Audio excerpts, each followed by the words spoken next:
Welcome back, and thank you so very much for joining us. Today we have the city clerk for the city of Andalusia, Mr. John Thompson. John, what are you doing here? Well, Bob, it's great to see you. Thank you for having me Yes, today. sir. Mayor Johnson sends his regrets. He's out of town. He's on the road this week, and he missed the city council meeting last night, so asked me to stand in for him. I apologize to you and your viewers for having No, this is great. You know more than he does anyway. So who ran the meeting if the mayor's out of Terry town? Powell is the mayor pro tem of the city Okay. of Andalusia, and he's also the city council representative for District 5 in the city of Andalusia. Does a great job for us representing the citizens and constituents of District 5. But he's also elected by the city council to be the mayor pro tem, which means he acts as mayor in the mayor's absence. And if there's a city council meeting that occurs while the mayor's out of town, then Mr. Powell, Mayor Pro Tem Powell, is in charge and is chairman of the city council during the meeting. So he took care of that last night and did a fine job for us, as always. We're really thankful to have you here today. Back in the day when Alfred Adams was the city clerk and then Roland Carter, you always think, well, when Alfred retired, who are you going to replace him with? And then they replaced him with Roland. And then when Roland retired, we said, now who in the world can we? But the city clerk's got to be, he's got to be honest. And he's got to be above board, because you're not in politics. You're in the business of running the city and making sure that all sides are given an honest story if they need to know the information. We've got to be completely transparent and share the information that we have available to the citizens of the city of Andalusia. That includes financial information. Everything that we do with the city of Andalusia is completely transparent, and we share that information when requested, and it's freely available to anyone, anytime. So. And if you ever want to call City Hall, isn't it 3313? 222-3313 is the mayor's office. 222-3312 is the general switchboard, and you can ask them to ring my office and they'll track me down. Ring my desk, most likely. I'm usually there and can answer most any question related to city business. If I can't, I'll have to find another department head who's in charge of that and get a response as quickly as we can. Well, I can assure you that John will give you an honest answer, and he'll get you in the right place if he can't give you the answer. I'm positive of that. Thank you, Bob. Mayor Pro Tem Powell called the meeting to order, and you had your pledge, and you considered your last minutes. And now, what was the unfinished business? You remember? I don't think there was any. Well, y'all finished the bit. That's right. That was all completed. The only thing hung over from the last meeting, so to speak, would be the minutes. So that's where we started last night. Well, one thing that when the mayor's here, there's always an abatement issue. Typically, most especially in the summertime, weeds, grass abatements are high on the list. There are other abatement items that are quite frequently put before the council, but yes, this time of year, weeds and grass are always, and I think that was each case last night. Abatement is an important part of the city's work.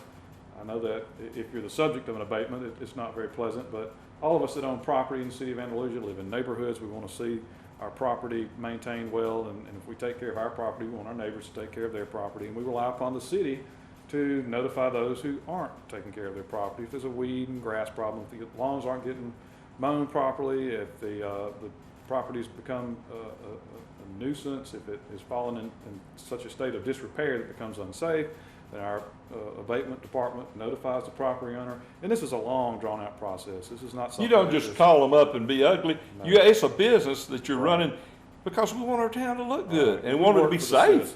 Absolutely. We work for the citizens of the city of Andalusia, and this is a policy that's been developed for many, many years. Mayor Johnson developed this policy, I think, in his first term in 2000.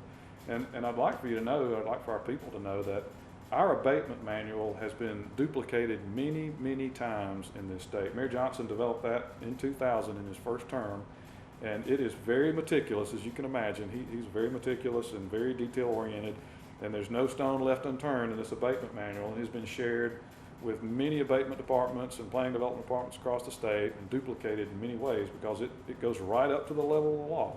And I think we go overboard with our courtesy in it. We write letters, probably more letters than we're required to by law, and that's an attempt to be user-friendly. We feel like we're in the retail business, as you well know. We treat our customers fairly and try to treat them right and responsibly and be responsive to their needs. And we feel there could have been an illness in the family. There could be an extenuating circumstance. Right. And all it takes is a little communication, right, and all that can be taken care of. But anyhow, letters are sent, and then follow-up attempts are made, and we make sure the property gets cleaned up in the end. It's quite a long, lengthy process, but in the end, it makes Andalusia a cleaner, prettier place. Well, I've seen more car tags from out of town. I went to the farmer's market today, and there was a guy from Kentucky there buying vegetables. And then Pretty amazing, isn't it? I saw somebody from Texas just a minute ago, and I saw somebody from Louisiana. These people that were in our store, I worked at the sporting goods store today, and it's just amazing to me the people that stop here. We're having an unprecedented level of out-of-town visitors in Andalusia. Obviously, the beach traffic plays an important part of that, and we're working very hard to use that to our advantage. You know, it's been said for a long, long time. We don't have a lot of the resources that a lot of other places have who are successful. We don't have an interstate highway. We don't have a Gulf. We don't have an Air Force base or a military base of any size here. We're just sort of out here isolated on our own. But just luck would have it, we've got a beach corridor has developed that runs right through Andalusia, and we're tapping into that. Our retail is growing because of it. You're involved with something that's tapping into that. Well, I actually had 3 customers from Pensacola today, and they asked me, do you have Google Maps? And I said, yeah. He said, well, Google and you'll find that we Googled it and it put us right through Andalusia to go back to Pensacola. And you know, you could have gone to Atmore or Bruton. There are plenty of there are other ways to go to Pensacola. He said, but they decided to follow the Google map, and they said, we've never been in Andalusia before, and they came and looked at handguns, you know, and they were, amazing. You know, they live in Pensacola. And that's a niche business that you're developing and bringing people in, and that's another thing that we're seeing. We're getting doing very well with creating niches. Niche businesses are exploiting these niches that people are buying things elsewhere or have historically bought elsewhere. And now that we're growing our business, our retail community is growing and filling those niches, that not only serves to keep people in town shopping at home, but it also brings people from out of town in. And that goes back to our retail strategies program that I know you and the mayor talked about at length, but that whole point of that is to contract with that company to really ramp that whole process up and do even more with it in the long run. Well, I went to Montgomery Saturday to a meeting, and when I turned right at the 55 and 84 in River Falls, there was about a mile, maybe a mile and a half worth of cars. But when I came back Saturday afternoon, it was all the way to Dr. Maddox's farm, which is at least 3 miles worth of cars that were coming through River Falls and Andalusia. That's truly amazing. And if you come home from Birmingham or Montgomery, you might stop in Clanton, but you're not going to stop in Montgomery. You know, and once you get south, hard to do, right? It's not convenient. It's not convenient. And once you get south of Greenville, Andalusia is the next logical place to stop. That's right. So we need to have more fly traps out That's there. right. Well, we're playing to our advantage there. We're sort of isolated. So as you said, we're one of the last stops in either direction, or the first stop, depending on which way you're going. So we got to take advantage of what we have. And that's gas is 20 to 25% cheaper in Andalusia than it is in Baker. That's right. It's another selling point. It really is. And plus, and when I left Saturday morning, McDonald's was just wrapped up. So I said, well, you know, I believe I'll go down to Taco Bell. And they weren't that busy, but they will be. They were when I came home. But anyway, they gave me a free icy because they were, you know, promoting, you know, trying to get people to come there for. I've never eaten breakfast at Taco Bell. It was great. Good. It was Very wonderful. good. There's another one. And we get the sales tax from all that. That's right. And that helps us. Schools. It helps us expand city services, safety, police, fire. It goes back into this general fund for all those things. Well, I see that you had Miss Duffy from the Andalusia Chamber of Commerce. Yes, she did. Chrissy Duffy, our chamber director, and Maggie Jones, her assistant, made a presentation to the city council last night. They're proposing to develop a summer entertainment program each Thursday night in July is what they've got planned, and they're in the initial planning phases, so this is sort of not all completed yet, but the plan The ink's not dry, but it's dry enough that we can say it's going to be on Thursday in July. Absolutely. We don't know what's going to be there, but it's going to be fun. That's right, at Springdale, as you said. And Springdale has become such an incredible venue for just a plethora of entertainment and personal events and weddings and dinner parties, and just all sorts of great things are happening at Springdale. And what they propose to do is to have an entertainment event in the evening.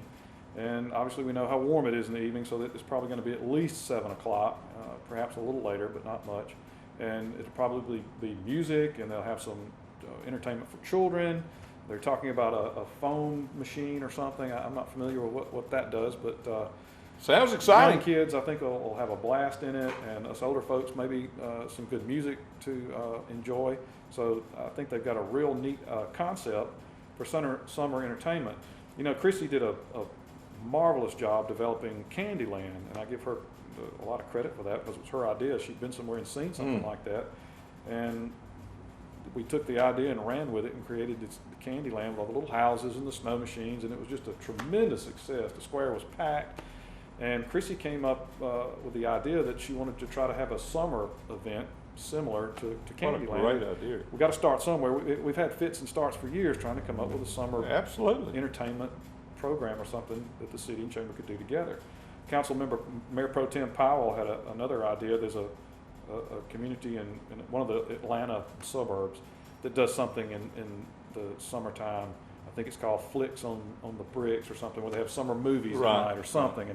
And it was kind of funny. He had the idea several weeks ago, just shared that with me, and within a few days, Chrissy called with this idea, so it all kind of folded in nicely. The mayor was real excited to hear that Chrissy had come up with another idea and perhaps something that could entertain us during the summertime. And what's so good about having it at Springdale is that you can actually park in the city of Andalusia parking lot, plenty of parking, and it's safe for the children. Right, it's all fenced in. They can't get out on the road, you know. Right, and it's in the middle of town. How many places even have a venue that's free for children? That's right. That's wonderful. Another free event for families and children. Right. That we can take our young people to and enjoy an event in the summer evening. So we're excited about it. Again, Chrissy, I'm sure will come share the details with you when she gets it developed. And she I think I want Maggie Jones to explain them. Well, that'd be good. I'd like to break her in. Right. Yeah. She introduced Maggie to the city council last night, and Maggie did a great job helping and explaining the event or how it can be, or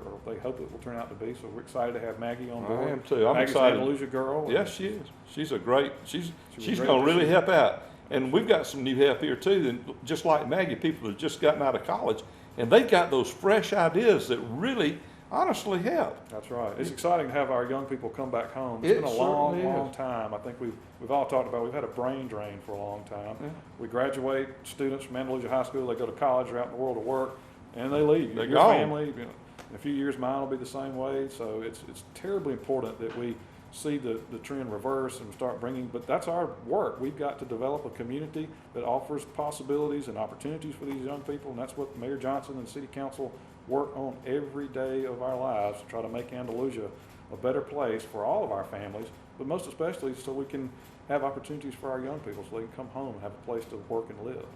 Well, we're going to take a short break, John, and we're going to come back and we'll talk about the 4th of July some more, because there's something else to talk about there. Talk about the city finances a little bit, and maybe a few other projects that y'all discussed. Y'all stay tuned and watch our commercials, and then we'll be right back, okay?